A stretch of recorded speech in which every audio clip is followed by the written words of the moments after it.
Have a look at this, Ush. Have a look. Oh, you ever seen one like this before? Mm-hmm. If you whip out your Todger on turning this off. Call that a knife. Oh, excellent. You see that? Yeah, it's class. Oh, that is cool. What is this?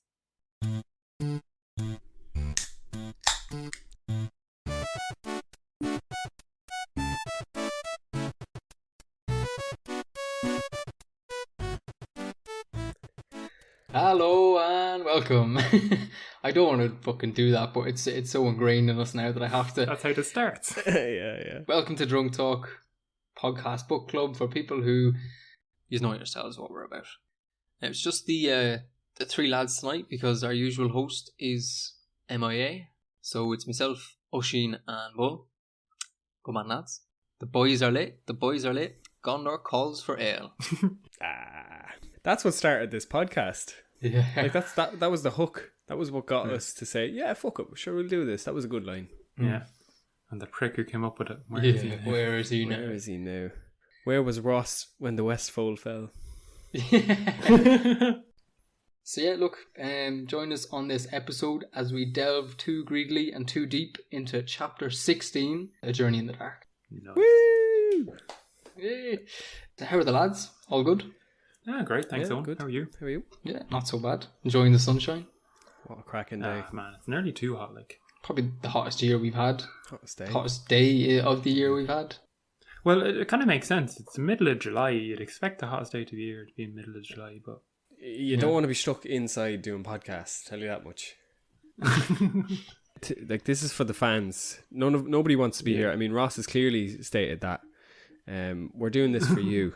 We've realised how hard it is to make a fucking podcast and to turn up.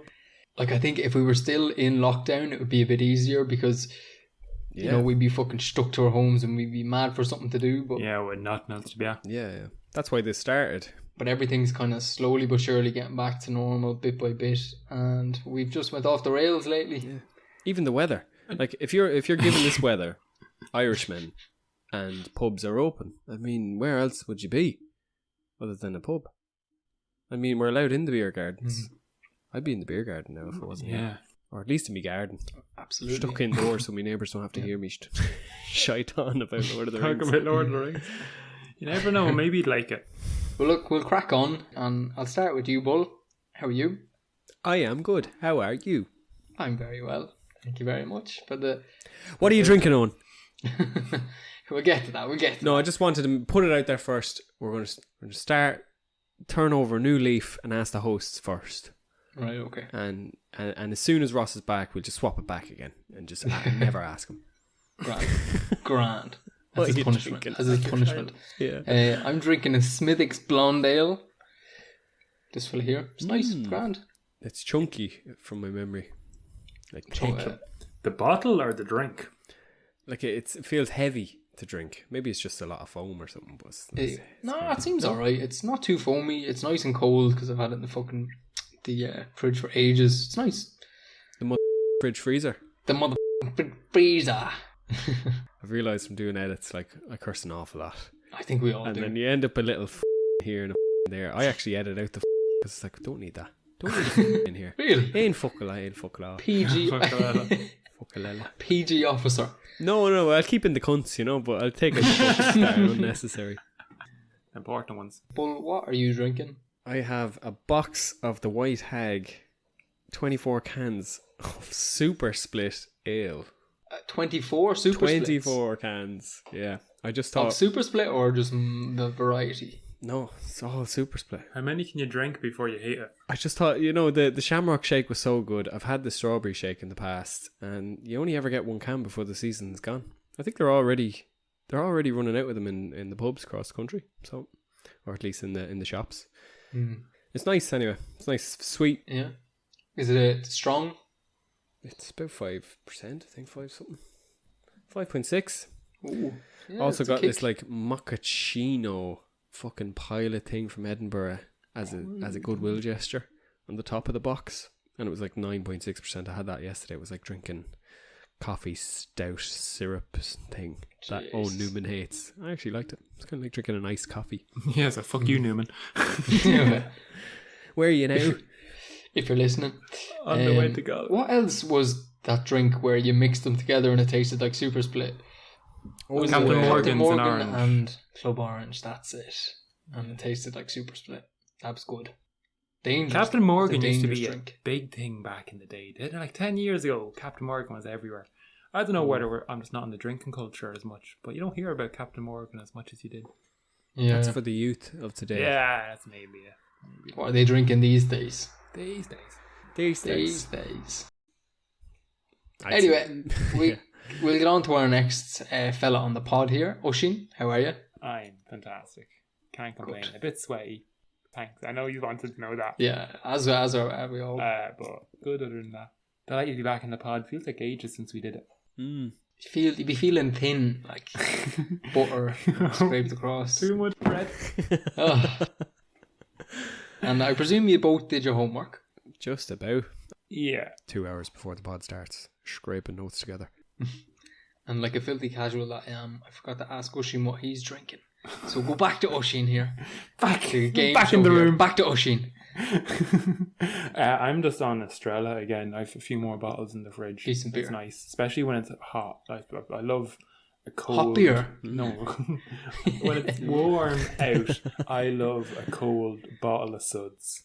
Oh yeah. Do you ever stick a beer in the freezer for 10-15 minutes? And then have That's it. the job. Oh yeah. I've done that before and left it in too long, and then the neck snaps off. Oh, and you I left feel it in like for you need 16 minutes. Yeah, You can't basically. do that.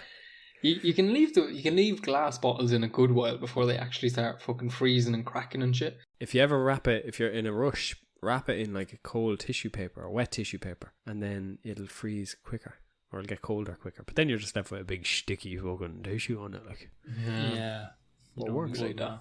if it's stupid and it works, it's not stupid. Super, yeah. There you go. Wise words from the Bull McCabe. Oisin, did you do your homework? I did, yeah.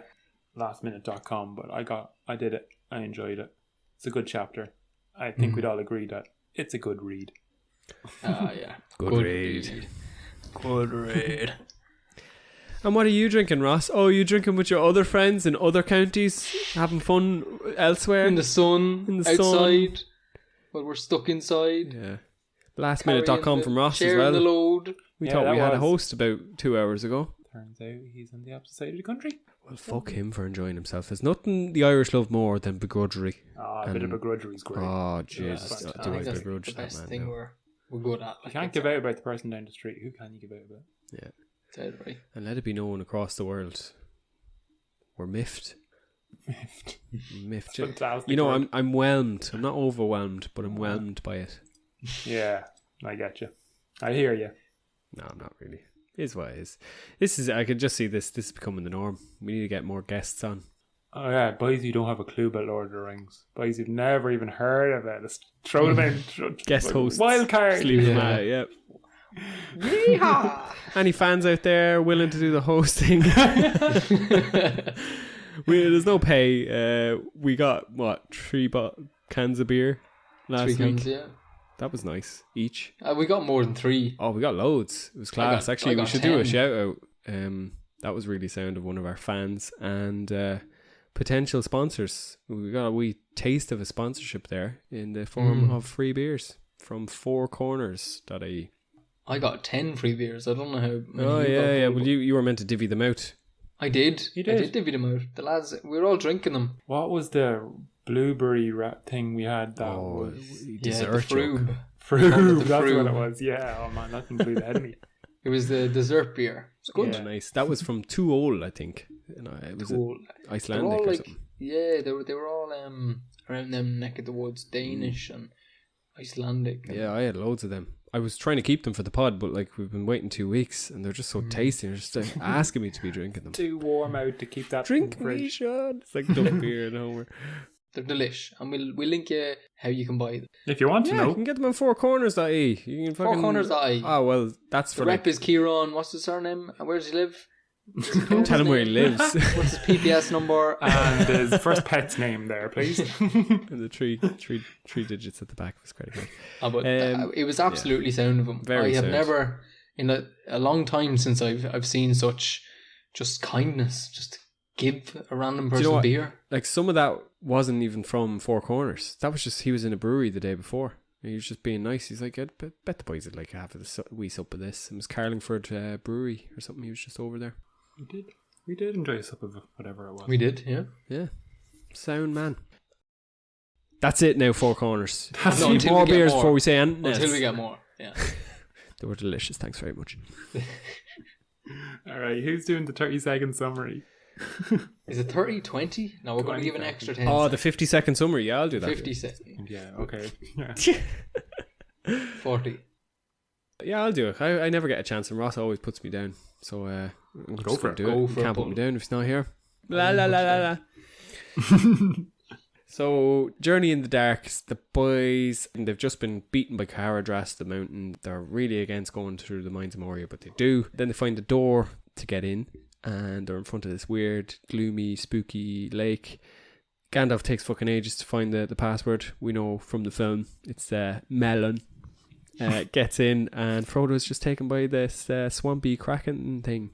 What is it, like a snaky octopus from the lake? Mhm. And Schnoctopus.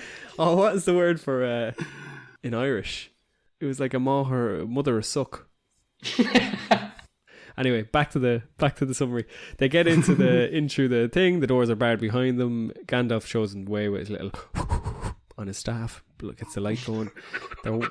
And they're basically just journeying in the dark for a long time. They get to the guard rooms. There's a well in one of them. That's when Pippen knocks a stone down. And then wake up some kind of drums in the deep. And then they get to the end, and they're in Balin's tomb. And it's all sad, and Gimli has a little cry. Yeah. Just in time. Actually, Much have you better, seen no. Anne Robinson's new host of Countdown? I've seen it during the week for the first time. Madness.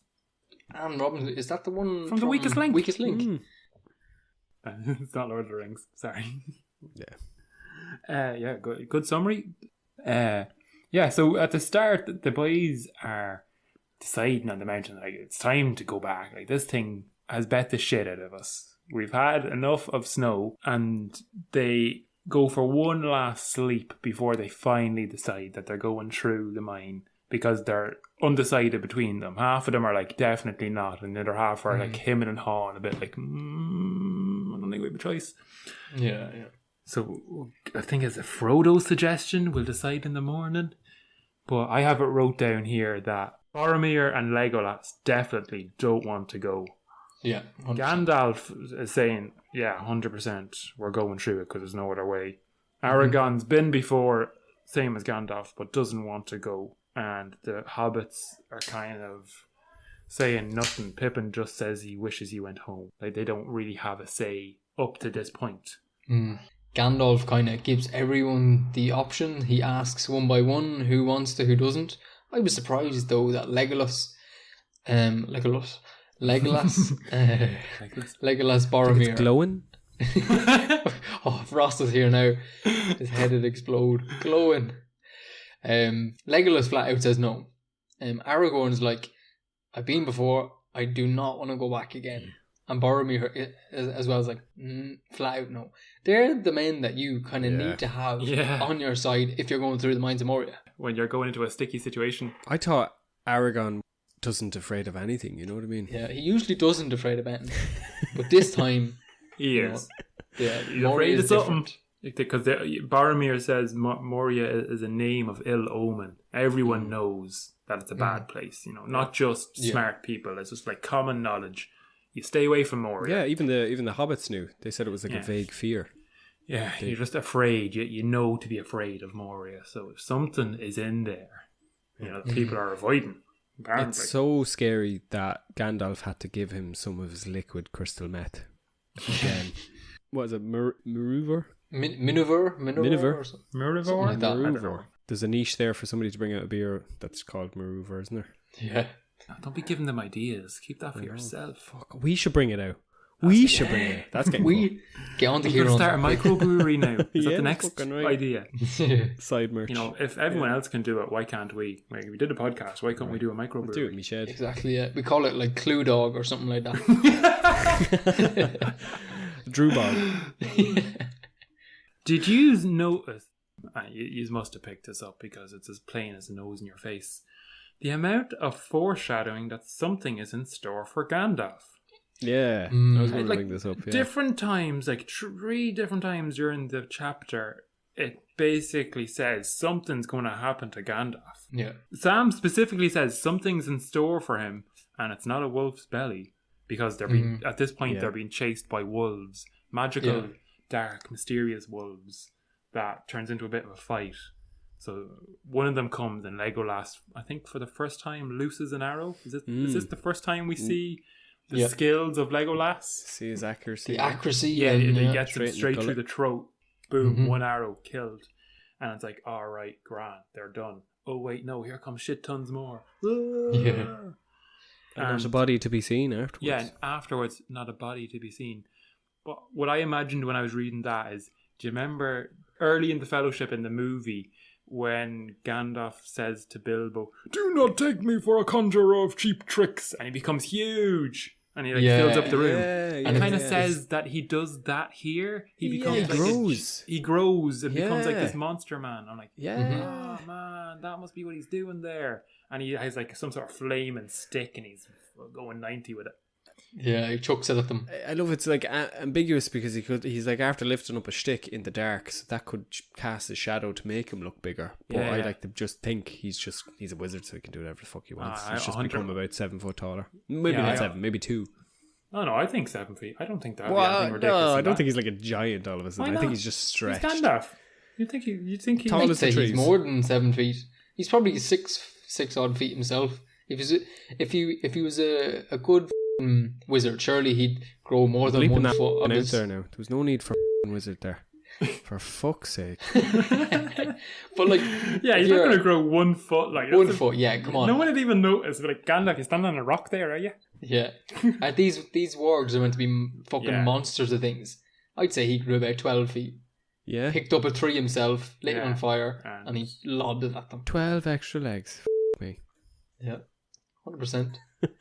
But did anyone just before that? I think the leader of the wargs came up first, and Gandalf's like, "You fucking don't come here! I'm Gandalf the Grey, and fucking neck you, neck." He just calls the boy out like, yeah, it's just telling them who's here. Like, don't fuck with me, lads. You know who's here. It's like roaring at the bears you see in like that Alone documentary thing. Yeah, all right, bear. Get out of here, bear. Hey, bear. Hey, bear. Yeah, I suppose when you're desperate, you do anything. It doesn't feel like Gandalf's desperate in that situation. He's just laying down the law. Then, like, you're clearly not a wolf. You're a warg, so you're magical. You will understand me when I say I'm Gandalf the Grey. You don't mess with this shit. Yeah, you might know me as some other names. But You may know me from my other work. Hi, I'm Gandalf the Grey. You maybe remember me from The Hobbit. He did the exact same fucking thing to the wargs at the wolves then. He's like blowing up some like acorn grenade things and fucking them at them. That was all that's always stuck with me since like whenever I read The Hobbit. Acorn just in trees. Yeah, he's just hiding in trees, just like lighting acorns on fire and throwing at the wolves like a real dick, like a real prankster. So it's very similar there, except Gandalf's a bit of a beast in this. You know what's funny though? Like everything that's bad in the world that like is on the side of Sauron is afraid of fire. Yeah, isn't Sauron himself made of fire? It's like million degrees or something. Is there? Yeah.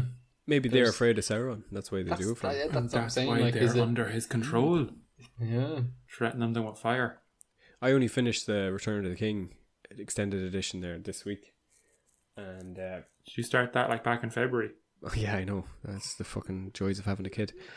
The ring lands on the lava and it's there for like 20 minutes before it lights up. And it was always lit up when it was on Sauron's finger. There's that bit where it goes on for ages that it's after landing on a little piece of cake or something. And it's like, oh man, no, you dropped it. Melt, you bastard. The first time you see that, you're like, no. No. It has to go in. You can't get away with it now. Yeah. And poor Schmeagol fucking in bits. Schmeagol should have been melting on the way down. Like, he should have landed as like molten human. Oh yeah, you think hot gas is coming up there. Let's not get into the science of it maybe. Getting back, first few bits of the chapter, you're seeing Gandalf as a beast. All the boys bring out their toys. Legolas's accuracy. The Boromir chopping lobs the heads head. with- It's, Boromir, I'm surprised with that. You just lobbed someone's head off. A big man. warg as well. Like, Yeah, one clean swing. lots of action. This is the first big battle between them all, using their skills. And no bother to them, like, not a fear on them. yeah. Not a fear on them here, but later on in the chapter, they all kind of shit the pants and do nothing. Well, what is the little proverb thing that they say? They like, better the devil you know, sort of thing. It's like, what is it?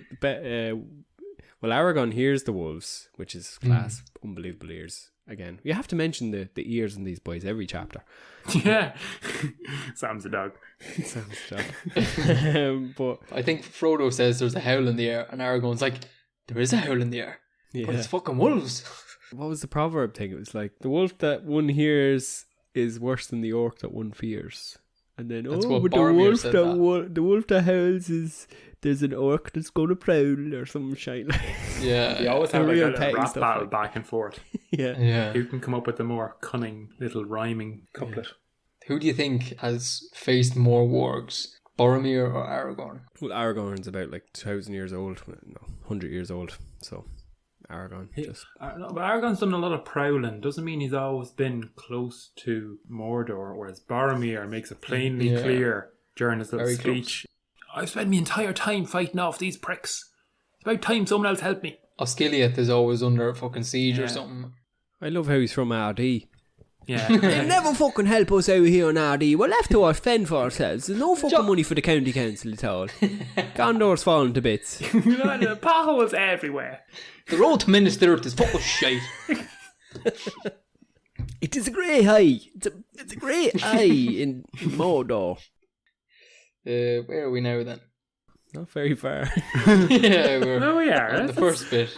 So when they wake up the next morning, so Oh, they go for sleep. Yeah. they go for a sleep after that big fight because, you know, you need to attack the day fresh. And then Yeah. they wake up and all the bodies are gone. There's no sign of this fight at all. Like no blood, no hairs. The only thing that makes them remember that this fight actually happened and then have some trippy dream, which could have happened as well because this book is wild, is that the place is burnt. And also, maybe Gandalf gave them a bit more of the fucking maneuvering or whatever that's Yeah. called. Yeah. Too much. They're just fighting a trippy bunch dream. of fucking bunnies, like, Yeah. whacked off their tits on meth.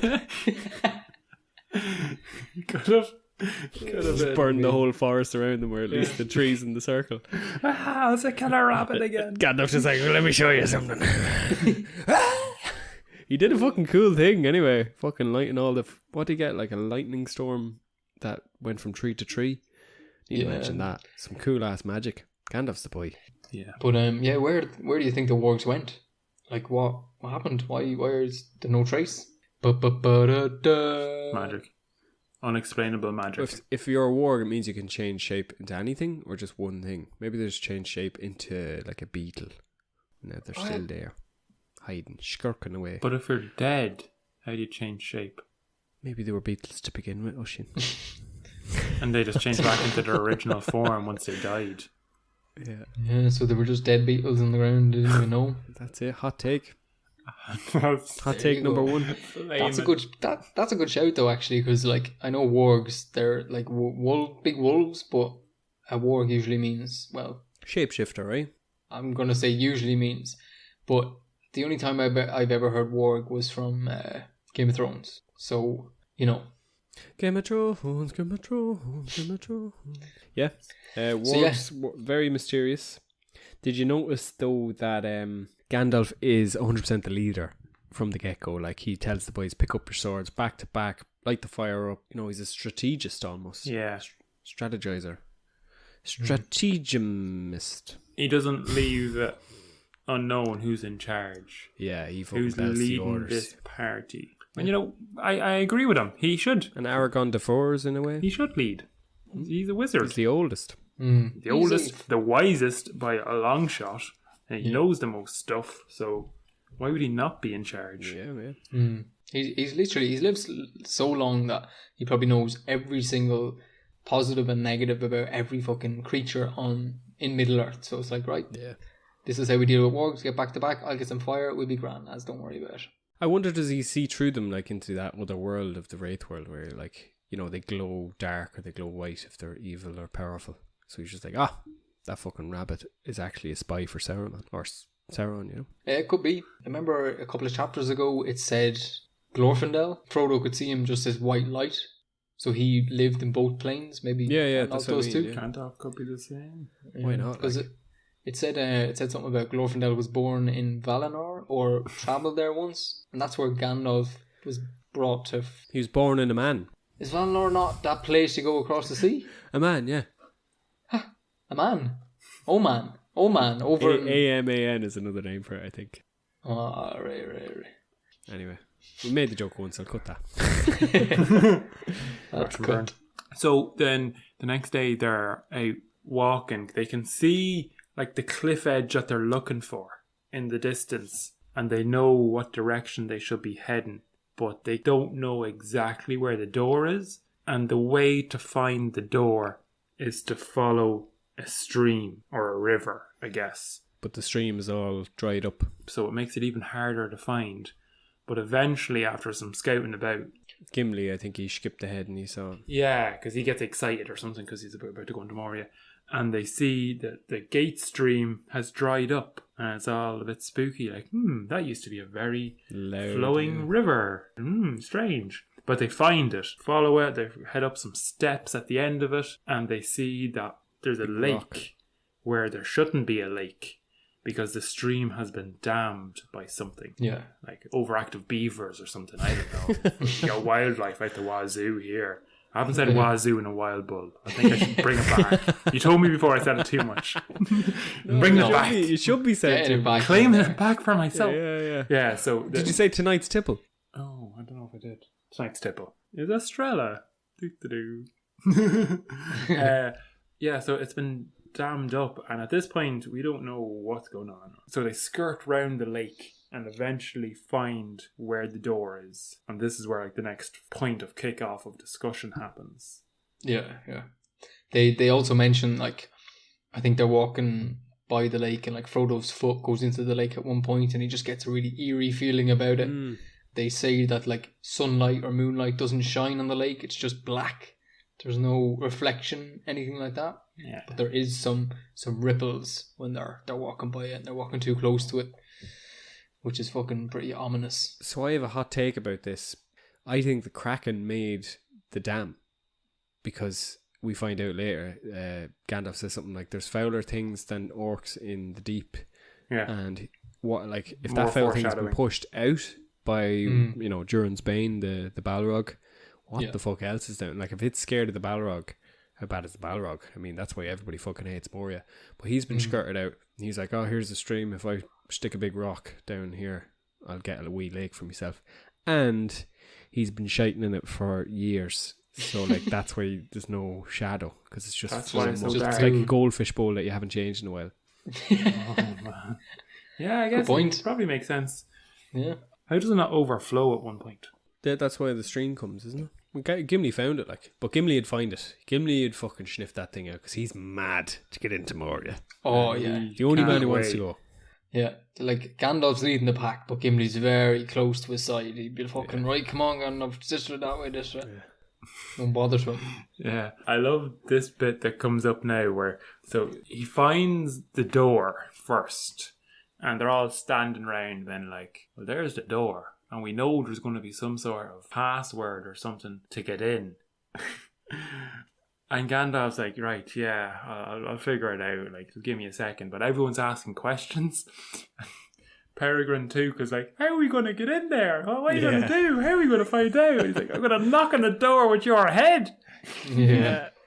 Just like the film as well, which is Yeah. nice. It seems like he's a very short fuse for Pippin.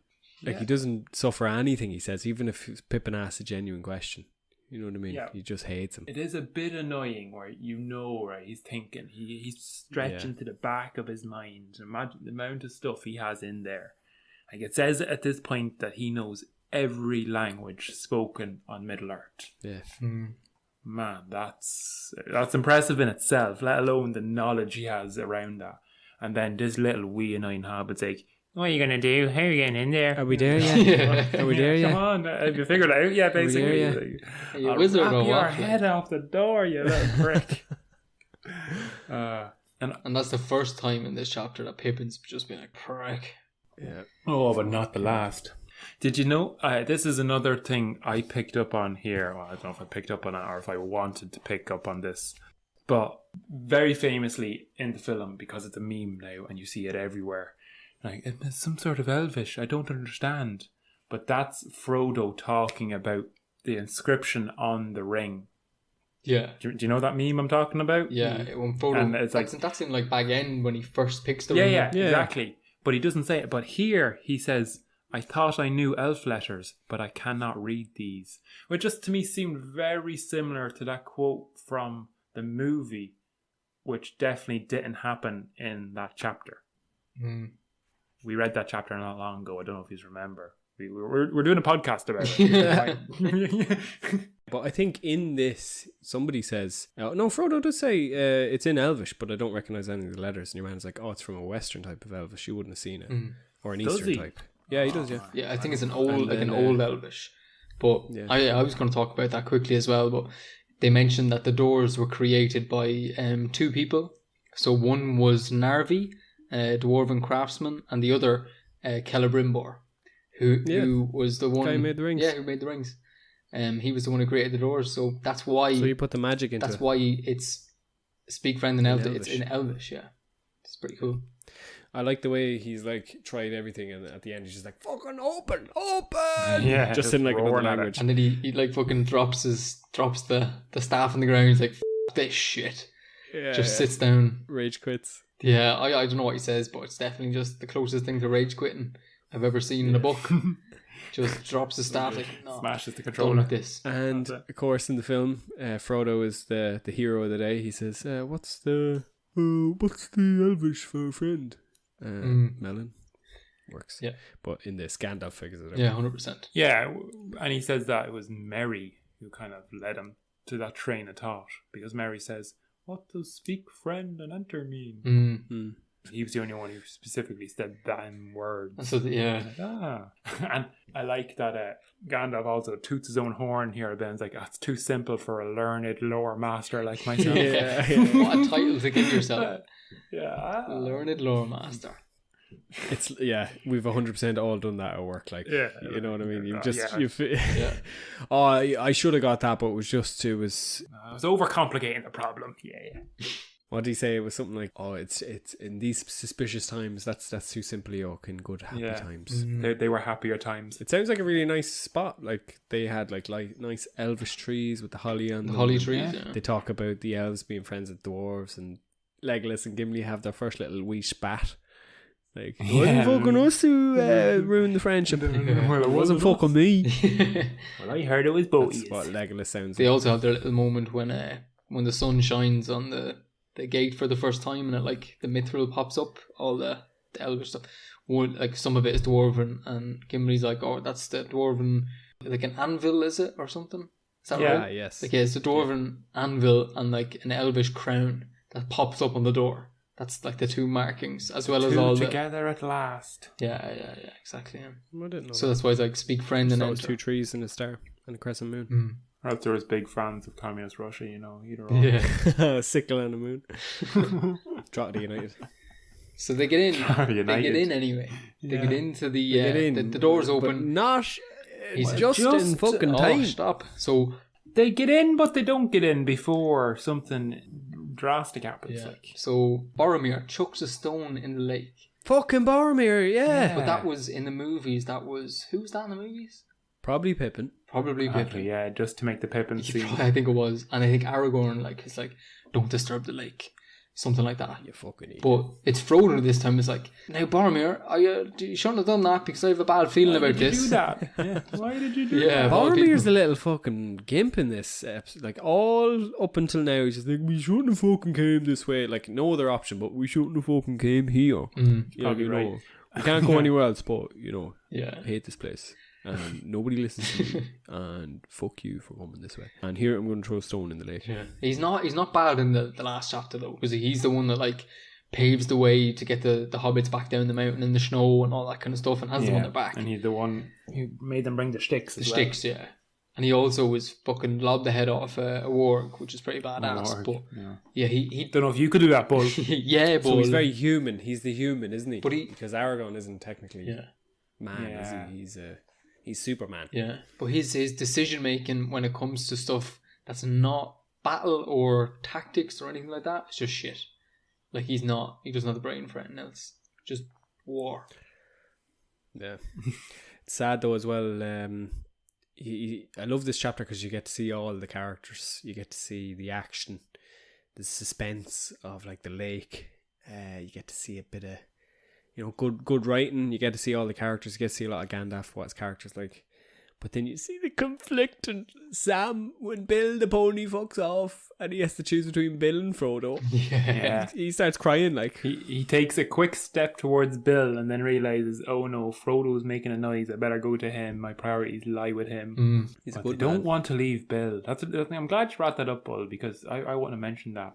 This is the point where they have to eventually leave Bill the pony. And while Gandalf is figuring out the ruins on the wall and why he's going to say, he's like talking to a whispering him, they're like divvying out the parcels on Bill's back to bring in, and they say, right, we don't need all the warm weather clothes because it's going to be warm in here, and then when we get to the far side it should be hot as well, so all them extra layers, leave them here. But then they're doing this, and this is when the squid octopus tentacle thing grabs Frodo. Schnoktopus. The Schnoktopus. He's out there on coke, absolutely wrecked off his head. He grabs Frodo, and they all run inside and leave everything outside anyway. Yeah. That's like, I was like, oh fucking- god, what was that? That was disappointing because whenever you're playing a video game and you just lose all the stuff. That's the most frustrating point. You could finish a game in 12 hours, but you spend fucking 16 hours just gathering shit, and then they take it all off you. Yeah. You're like, The most fuck frustrating thing. You lose everything. You lose all your armor, your weapons, your potions, your food. I think they left all their food outside. Seems like. The thing for the thing in the lake, it's actually a Mohor Shuag Mor, which is a big mother of suck. That's the Irish word for octopus. Class. More. That's an excellent word. That is excellent. Well done. So the thing grabs Frodo. Mm-hmm. The Mahershoog Moor grabs Frodo by the ankle. He screams, obviously, as you would. I'd be absolutely gicking myself. There's a foul smell in these mines. That's me cax. The pony bolts it because he's terrified of what's happening. Sam goes for the pony, turns back, and starts chopping at this yoke of Frodo's leg, and everyone else is standing around looking. Yeah. Just for this few seconds while Sam's stuck between chasing horse and man. The rest of the party are just like, huh? What's this? What's going on there? Sure isn't that? Yeah, you think one of them would have the wherewithal to whip out a knife or a sword or loose an arrow. They were quick to get the wargs, but this yoke, they're all completely taken by surprise. Yeah. The film does it better, like Legolas loose and arrows, fucking boys chopping it. And then instead of actually fighting it, they just peg it. Yeah. Get through the doors. Just get through the doors, run. Get the fuck out of here. And for some reason, the squid closes the door. And piles a bunch of stuff in it. He slams the doors. Yeah. And Gandalf is like, oh, isn't it awful sad? For some reason, he can hear the sound of trees. Yeah, he can hear the sound of trees being ripped up. Like, he knows the difference. Yeah. Oh, the poor trees. They've been there for years, for Sounds fuck's like sake. the boulders got ripped up, but it also sounds like the trees were down. Yeah, like, how does he know? Man likes his trees. Yeah. Maybe they were special trees to talk to him. But yeah, Squid closes the door. Fair play to him. Yeah. How did Frodo know about the squid? How did he get that feeling? Like, he's super Right. special since He is. He definitely is. 100%. Well, I'd say it's because, everything kind of evil or bad wants the ring. And I'd say Frodo is able to sense who wants the ring from him. Yeah. Or even just like, it's very simply put that there's only good and evil. Like, everything's either good or it's evil. Like, there's no in between. No except grey Tom, area. Tom Bombadil. So if it's evil and it's nothing to do with wanting the ring, but everything evil came from Melkor, Sauron's boss. So he made that stuff. Like anything evil came from him. Yeah. So he's just going to know anything that's evil, including Sauron and Maher Suig's Moors. Plus, he says later on he can see in the dark because of the stab wound.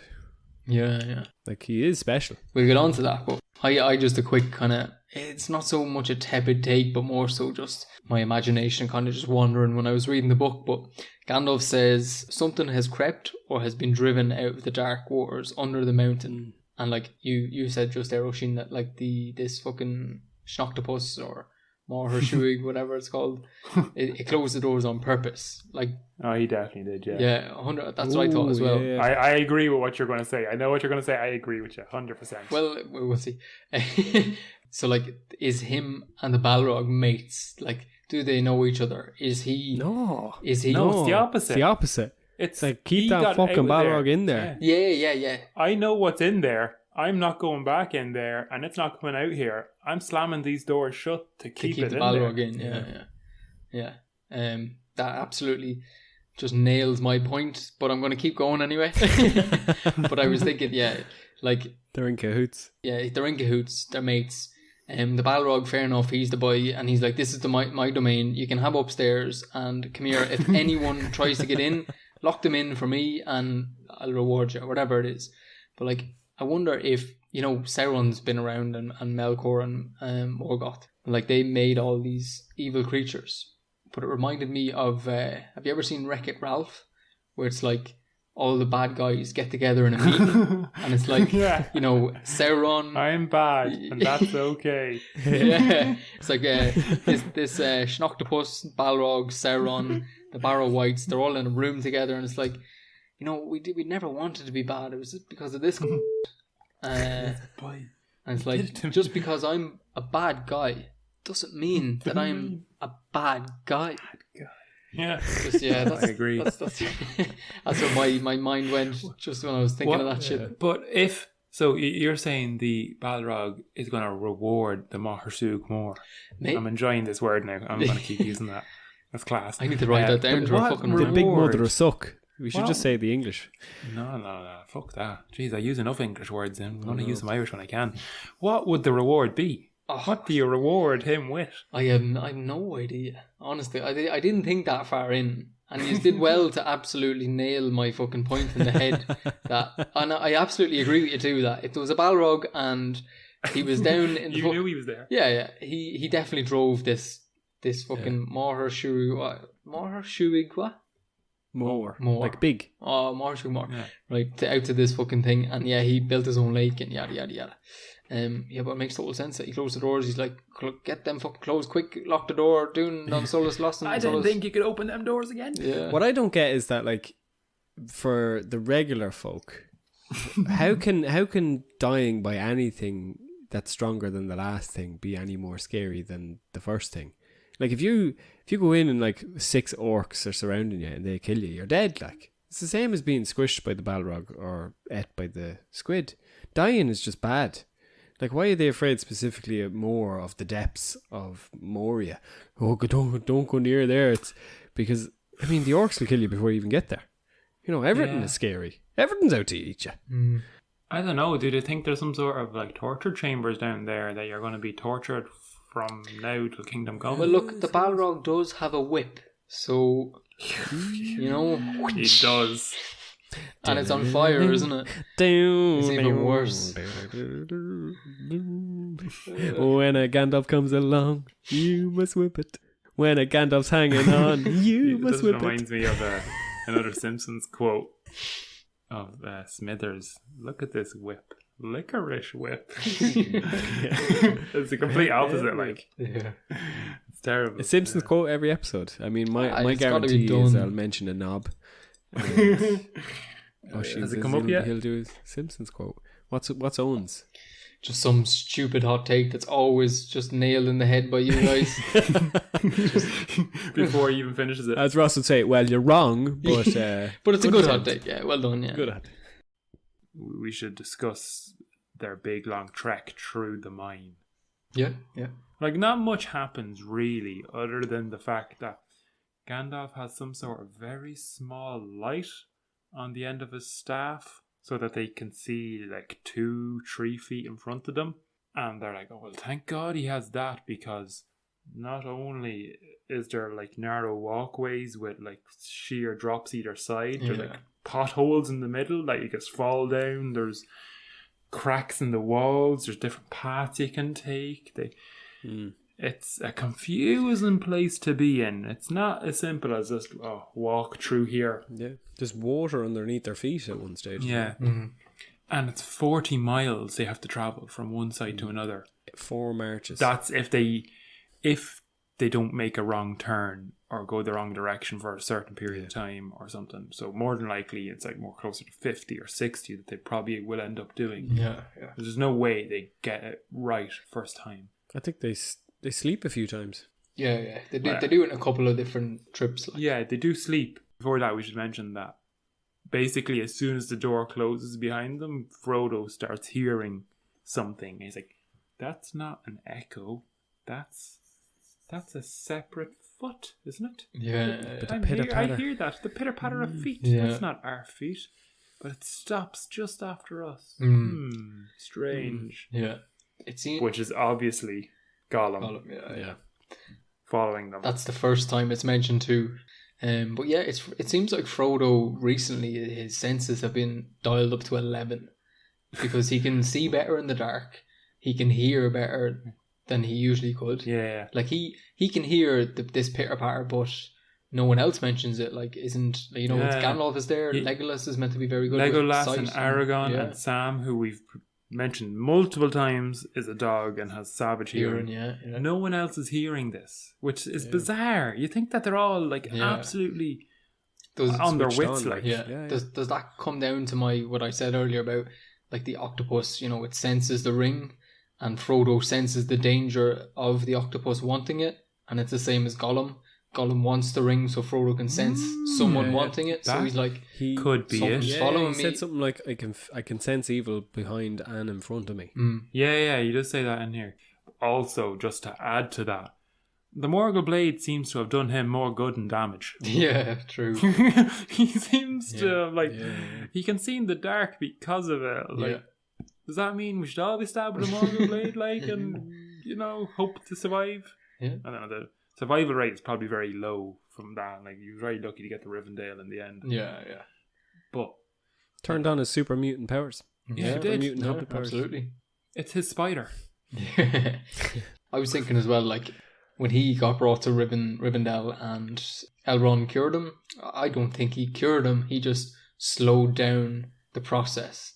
So he's slowly becoming a wraith, but it's like minuscule. Oh, yeah, that's a nice tepid take. Tiny bits rather than over days. So that's why he's able to see better in the dark, but he's not becoming a wraith. And he's able to sense things better and yada yada yada. Yeah. Good point. So do you think in another 100 years he'll basically have like night vision? It sounds like he already has it. But it sounds like he would just have no face. He'd be transparent. Be a little bunch of clothes walking around. Yeah. At the end, doesn't he go to Valinor because of the wound? Yeah. It's like to fully heal himself, not because he's been living with this fucking thing. And what is it? On the day every year, it's like, oh, me scar. Yeah. How does it know what a revolution of the earth is like? This fucking scar. Middle Earth. Yeah, who knows? Morgul blades have technology we can't even begin to comprehend. So they're going on and on and on. And they come to this point where they need a rest because I think it's their first 10 miles, say they've gone for hours, they need a bit of rest, and they find this little room and like they push a door open a bit and Merry and Pippin stroll on in without looking or thinking, and then they find this like well in the middle of the floor. I think you've skipped a bit. I don't think that's the first guard room. No, the guard room has the well. Is at the end because that's the guard room has the well. Gandalf says, yeah, I know the guard room's the well, but Gandalf says that they will be out the next day after that. Right. They sleep a night where there's the 3 different paths, up, down, Oh, and yeah. straight on. And is They that where sleep at Frodo night says there. he hears the patter of feet or something? Yeah, he says it there. Right. And it's like, right, Gandalf's like, I need to sleep at night Yeah. before I make my decision on which way to go. I think that's in the film in as well. the like. end. He goes, this, Yeah, no, this in way the end, it's like, yeah, smells better. we'll go this way. It doesn't smell as bad.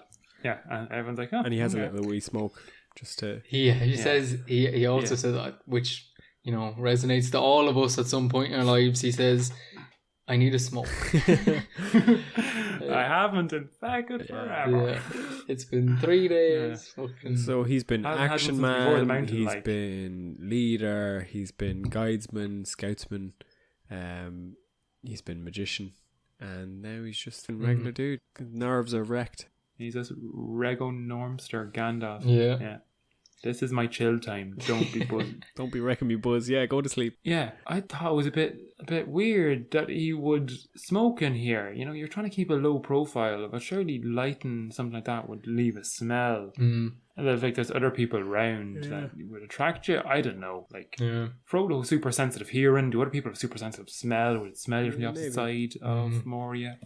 Gandalf knows best. Yeah. He mentions that, like, even though Pippen in the guard room that we get to next, when they wake up and go down the path, they end up at some guard room with the well in. It's not a well that has stone walls around it and a body on top like the film. It's like a hole in the ground. Hole in the and he ground. knocks a stone down into it. Pippen does, and he gets real pissed off with Pippen. And then the drums in the deep, the drums start sounding. So he's like, "Look, you're a fucking idiot, but that might happen anyway." So. It's like I think he thinks there's already stuff going on, and like no matter what he does, so it doesn't matter that he smokes. Like. Yeah. I think he knows. Like, even fucking Sam knows something's going to happen to Gandalf. Gandalf knows exactly what's going to happen. Yeah, everyone knows, because before they go into that room, Aragorn specifically says, "Let the guide go first while you have one." Yeah. What do you mean while we have one? Where's he going? Yeah. When will we not have him? Did Gandalf go in the room first? Yeah, Frodo, not Frodo, Merry and Pippin were steaming ahead. Yeah. And they were like, no, let the guide go in first. You don't know what's in there. But just, it's more foreshadowing of the point. Yeah, Aragorn says at some point, he's just like, I know you don't trust Gandalf, but I do. Like, this fella's a fucking legend. He knows way more than any of us will ever fucking see. Yeah. And he says he'll get us to the end at whatever cost to himself. Again, more lots, pointing out that something bad is about to happen. And they're all just, they don't have a choice about it. They know something's going to happen, and there's like, this is the way. Is it not better writing to not say that and let it be a big fucking... But Bull, you're only saying that because you've seen the movies, and would you have picked up on that if you didn't? Not a chance. Yeah, no chance. But just because this is one of the defining moments of the book, this, like, if not the most important point, that's probably a massive statement to make. But in terms of the fellowship, this is the most important thing that happens to the fellowship in this book, is losing Gandalf. Yeah. And, like, for you to never read a Lord of the Rings book and then read that bit and say, I think there's going to be some Balrog soon that's going to fight Gandalf, even though I don't know what Balrogs are. But that's not what he's getting at. It's foreshadowing that he might die. Yeah, but everyone knows what's in Moria. Durin's Bane, they all like, I don't want to go in Moria. And there's only one reason why they don't want to go into Moria. It's all the same. It's all coming down to Mr. Balrog. But even before they went in there, didn't Gandalf say something like, I think I might have another task to do or something? Or he basically thought he was going to have to, like, fight this Balrog, I think, back chapters ago. Yeah. But again, I only know that because he has foresight, and I think Aragorn actually has foresight, and that's why he says that a lot. He says 3 times why Gandalf's swapped. Not once, not twice, but thrice. Yeah. And sure, Gandalf just is a wizard. Like, he's a god in himself. He's a god with less powers. Like, so he probably just knows that. I can't fucking get out. Like, it's like playing a video game, and you know the trailer. You know you have to fight that thing at some stage. Yeah, he's coming. You haven't got to yet. Gandalf's watched the trailer of his life. Yeah, maybe. Gandalf, this is your life.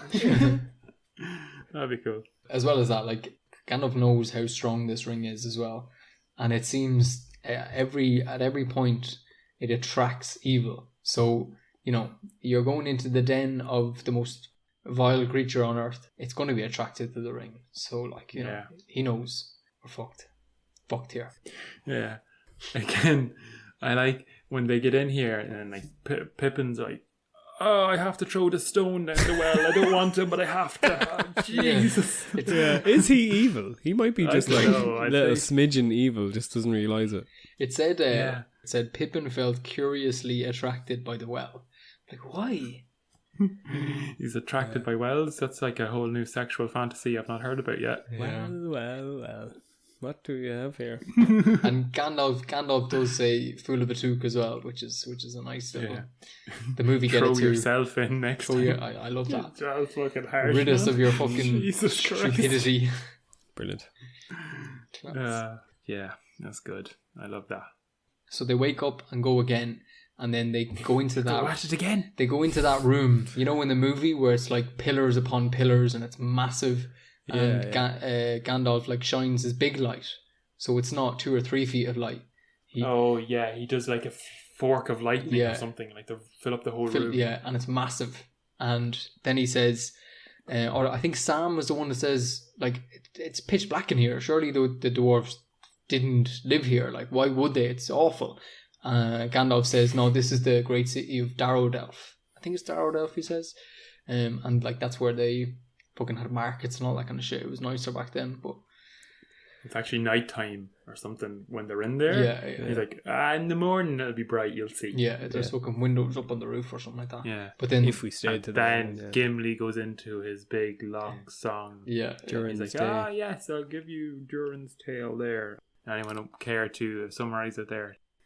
It's a bit sad. It's like basically saying like things used to be good, you know, in Durin's day. You know, we had some good stuff. We used to make the mithril, and we used to sell, and we used to be friends with everybody. And in Durin's day, just all about Durin and his Yeah. youth, and it's pretty sad. Oh, yeah, this is the point where Frodo finds out what he's wearing. Right? Because Frodo didn't realise that the mithril Bilbo gave him was worth more than the entire Shire. And all of its contents. and And all of his contents, like, that's a bit wild. No wonder, and Ross before was asking, Ross, you fucking arsehole, why did Bilbo want him to keep a secret? Clearly, because the thing is worth more than anyone can comprehend. Worth more money than anyone has or anyone ever will have. Is it worth more than a life, though? Oisin? More than Frodo's life? not a fickle Probably savior. not. Probably, yeah. Well, Frodo, you said Frodo there. If you said Merry or Pippin, I might have said yeah. Frodo, I know he's got a very important role to play, so potentially not. One of the lesser hobbits, yes. But yeah, that's mad. It also mentioned in the chapter that, like the treasury where they kept all the mithril was taken by the orcs because Sauron coveted mithril. It was like, it was the thing he wanted most. Obviously, everyone was the same because it was so fucking expensive. Class. He probably fucking funded all his armies with it, which was super smart, but yeah. Imagine a bunch of orcs going around in like a big silky white mithril vest. Class. There's probably some of them with it. Yeah. Sauron definitely had it on under his leaders, armour. yeah. Regardless of if he'd tell you or not, he definitely did. You'd be fucking impenetrable, like. Yeah, absolutely. According to the movies, you are impenetrable, basically. Like, how does a fucking troll get to gorge you and not? Like, Yeah, full force, like. Yeah. like even if it doesn't go through you, like, you're breaking every fucking piece of organ inside every yourself. rib and every single, like, organ inside you is blowing up. Yeah, exactly. I still think Bakshi did it better. She did it better. That's not often something you hear. And it's even better when you watch the Bakshi's with with the audio of somebody else going, Oh, me ribs. That's basically where it finishes up, isn't it? Not quite. Quick thing to mention there. So they fall asleep into Arrodelf. I think that's what it's called. the big hole. The big hall, yeah. And Frodo is the one on watch. And Frodo, he thinks he sees a pair of eyes looking at him. Oh, yes. Which is pretty interesting because this is the second time that we kind of get a small introduction into maybe Gollum. Did that well in the films as well because Yeah. you see the almost Looking night over. vision thing of a creature's eyes. You know the way humans' eyes don't have night vision, but a dog, if you looked at them at night time. Yeah, it'd be like Oh, yeah. reflective. Yeah. But the thing about it is, he went back to sleep and Legolas took the next watch, and Legolas never fucking seen any eyes or sensed anyone in the room or anything like that. Yeah, the movies make all them lads out to be like top dogs. 100%. Really, maybe they're not as good as they were made out to be. We think they're all the best of each of their races, you know, the best elf, the best dwarf, the best man, the best half man, half god kind of fella. I don't know. Maybe they're not. They're just regular good lads. I think they're just meant to be the average, like, aren't they? Regular good lads, you know, they try their best, but they're not otherworldly to an extent. Whereas Frodo really has a lot of powers that go unnoticed. Yeah, 100%. There you go. Yeah, it's interesting. Oh, I don't know if anybody reading this has one of the... I have like the Lord of the Rings hardback, and it's all 3 books in one. It's got a fold out of the pages of the book that they're going to read in the next chapter. It's deadly because, you know, it's in the Dwarven language and it's all burnt and ripped and shit. But that's cool. Yeah. Yes, but you'll find that in the next chapter. But that's where the end of this chapter ends. It's in a tomb. Yeah, Balin's tomb, isn't it? Actually, I think my book has some ruins. My book shows like the picture of what the ruins look like, and you look at them and they mean absolutely diddly squit to me. Yeah, because, mine's the what same. the hell is that? But then it translates it and says, "Here, Balin, son of Fundin, Lord of Moria." And Gimli has a wee cry. Gimli puts his hood over his face and just has a wee cry or something. He was very hopeful that Balin had never even made it this far. Up to this point, Gimli's hope was Balin didn't make it here. He's somewhere else. He's not here. He's missing an action, but he's not in here because this place is fucked, for better want of a word. You know, cut that out if you want, Bull. An excessive curse. But place is riddled. Yeah. And I think the last thing he's expecting to find was dead. His fucking uncle. Was he any relation or just famous legend? Famous legend from the Hobbit. Not too sure. Sad. Could be. He took a whole mountain. Surely he's like a fucking second cousin or something like. Yeah, that's it. It's a weird way to end the chapter. You know, I don't know. Do chapters normally end on a sad ending like that? No, they don't even. I remember episode 10 is just after they're about to leave for the pub, leave the inn, and Merry is finally found and brought back, and then he's just like having a wee giggle at the boys and what they got up to.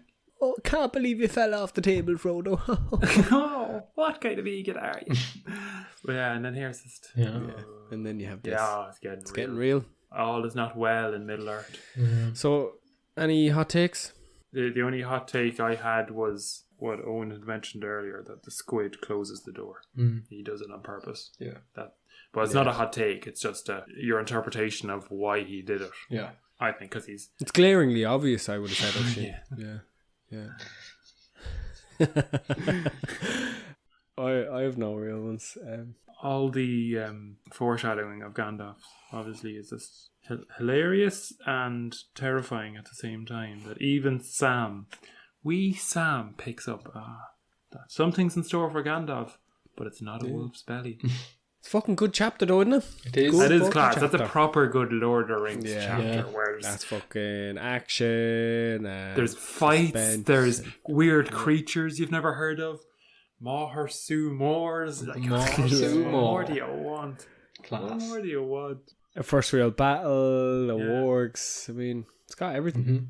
I mean, you could have finished the bit where they're just about at the door and got in the door, and then you could have started a new chapter. But he goes on. Just like, let me show you something. I can show you the world. Does it remind you of any times you've taken a journey in the dark for whatever reason? I have a journey in the dark. Sad enough journey, to be honest, because it shows me in no good light. I got very messy, very, very messy on a stag do one time. We were day drinking all day, as you do on a stag. Day drinking all night. And then we went on to a rugby game, and then we went to a pub. The story's going nowhere. Sorry. Basically, too much drinking, and then by the time it came to night time, and drinking. I just had one too many and might have smoked something earlier in the day and just, oh man. But for some reason, I was standing in this pub and my eyesight just completely went. I was drinking a pint, standing, and my eyesight literally just went. I'm standing holding a pint. And I don't know why, but I'm like, I can't see. Seán, my brother Seán, I can't see. What the fuck's going on? He has to drag me out of the pub and brings me out to the front. And it's in Galway, and there's a bouncer there. And he's like, is that boy all right? Is he after taking something? Sean's like, nah, he's just drunk. He's just a bit sick. He'd be grand. And I'm like, oh man, I'm absolutely in bed. Like, I don't know what's going on. Do I need to go to the hospital? Like, I think I'm dying, like, basically. And then after 10 or 15 minutes of me, like, probably screaming the place down because I'm so wildly inebriated, my eyesight comes back. Drink aware that drink responsibly. Yeah, 100%. My eyesight comes back at this stage. And the bouncer looks at me and goes, yeah, go on back in. All right, man. Yeah, I thought I was literally blind and dead, like, but I'll go back into the pub, that's fine. Oh, God. Journey in the dark. That's 10 or 15 minutes of black. That's scary. Fuck. Oh, it was, yeah. I never want to be in that situation again. It was terrible. I'm very wary about drinking that much during like a day again. I mean, my story isn't any better in terms of responsible drinking, but I don't know. I mean, if you can't remember it, isn't it technically like walking blind? Like, if you don't know how you got to a point. Oh, yeah. That's probably worse. That's pretty much being blind. I remember how I got there, just I didn't see it. Yeah. I'm blind to my own memory. I mean, I got a stouches. I think I mentioned Costello's before in Limerick. I went down and got absolutely smashed. I don't know how much I was drinking or what the occasion was, but just non-stop drinking. Drinkaware.ie. Don't do what I did. Basically, I came out of Costello's and I was ready. I knew I was too drunk. I had to go home. And I assumed every student or every person around me was also going back to UL and Castletroy. But there's also another college in Limerick called LIT, and it's the complete other side of Limerick. Some people go out and aren't students, so they were just maybe going home. Yeah. So I woke up their own house on the phone to my brother, and he was like, where the fuck are you, Seán? And I says, oh, sure, I'm in Limerick. Why am I on the phone to you? He says, you fucking prick. We've been on the phone for about an hour, and me and Mam are in the car looking for you in and around Dublin Airport, because that's where you said you fucking were, in and around Ashburn, and we're here fucking driving around the back roads around Swords, Oh my God. Ashburn and Dublin Airport looking for you, you fucking dickhead. They must hate you. So he went on to relate to me afterwards, and keeps bringing it up to this day. Dead right. How I told him that I was near Ashburn Airport, because I just saw this fence. And it looked like Dublin Airport. Yeah. And I thought I was near Ashburn because there's a road between Ashburn and Dublin Airport. And I just told him Ashburn Airport, and I'll never ever live it down. You shouldn't. I was willing to like sleep in people's garden sheds. I was miles outside the city. The taxi just dropped me off. I didn't know any of the lads in the cab, so they didn't know. They didn't care. Yeah, they didn't give a shit. So I was just around this kind of area that was like industry, but also estates. So I ended up just having to walk back. So you eventually came to your senses from the way I was going. Yeah, on the phone. Came to on the phone. Hello, who's this? Yeah, and long enough for him to get in the car. Like, woke him up at 3 a.m. Long enough for him to wake up and go, all right, this is serious. I need to help him. Wake up your mum. And he woke up Mam, and then they both got in the car and had time to get to the Ashburn and look for me. And then I came to. So how fucking bad was it? My God. Yeah, so don't ever get like that. You need one of those nights to realise never ever let that happen again. No, the one. So I got home, I walked back, found that I was near LIT. Some taxi man was coming in at like 4 a.m. in the night. He was finished his shift and just opened his car to get to his own house. Like, he was in his own house driveway. And I said, please drive me across the town. I can't run any further. Like, me poor little leg. For a tenner.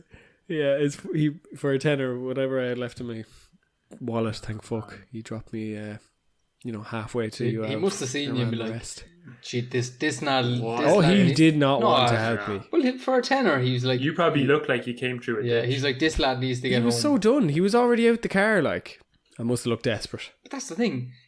This is a taxi driver who just got out and finished his shift, and he looked at you and said, this man needs to get home. No matter what, Sound man. for Yeah. for half Sound the man. price. If you're he's listening, probably- Mr. Taxi Driver, if that story Oh, rings he a didn't bell. bring me the whole way.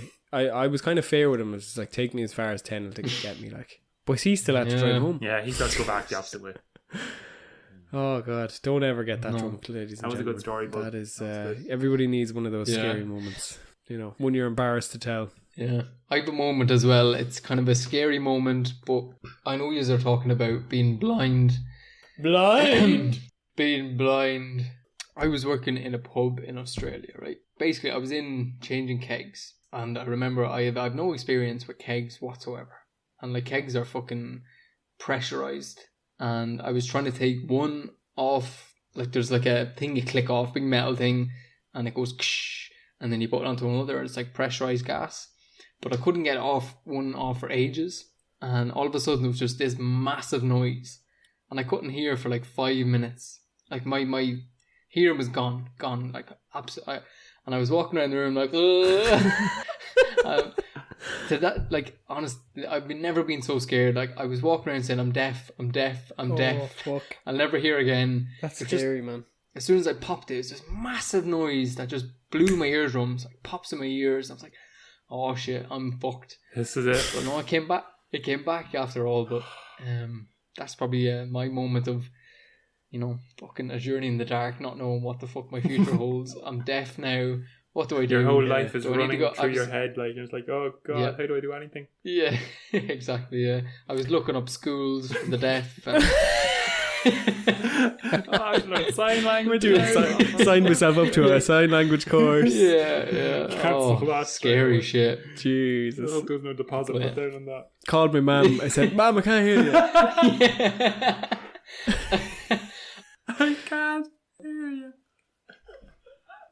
Oh, that's funny. Oh, right. Thanks for listening, ladies and gentlemen. Lads, say good luck. Good luck, lads. Good luck. I thought we were doing the socials. Here we are. I'm just asking to say All good right, luck sorry. to Yeah, you the fucked to it. the Oh, listeners. God. Is that not alright? Jesus. And yeah, look us up on Instagram, Twitter, and we're on Podbean. We are on Patreon. Just check us out. Drunk Tolk, you'll find us. Drunk TOLK. Good man, lads. Thanks for listening. Come on, lads. Good man. Good Thank read. you. Good read. Hashtag good read. Hashtag where's Ross? Hashtag we don't need Ross. Hashtag this pod was better. Let us know what you think about not having Ross on board. Do we definitely need him? Please say no. just to not for our egos, just for his sake, just to fucking Knock him down a peg or two. This one was this was smooth. We all got to say what we wanted to Was say. no arguments? No bother. No bother. No one got- issues. no one told anybody we were wrong except when Owen was clearly wrong. Yeah. And I admit that I was wrong because your point absolutely annihilated my point. That's why it's hot. That's why it's hot take. On to the next chapter. What's the next chapter? The bridge over Khazad-dûm. Khazad-dûm. I wonder, will Pippen be a dickhead? It's like saying bad channel. Will Pippen be a dickhead? Will Boromir stop being a Will Gandalf die? Find out next week. Thanks for listening, guys and gals. Guys and gals, we're just a bunch of crazy guys and gals. Da-da-da-da-da-da-da. Okay. Boom, we're finished.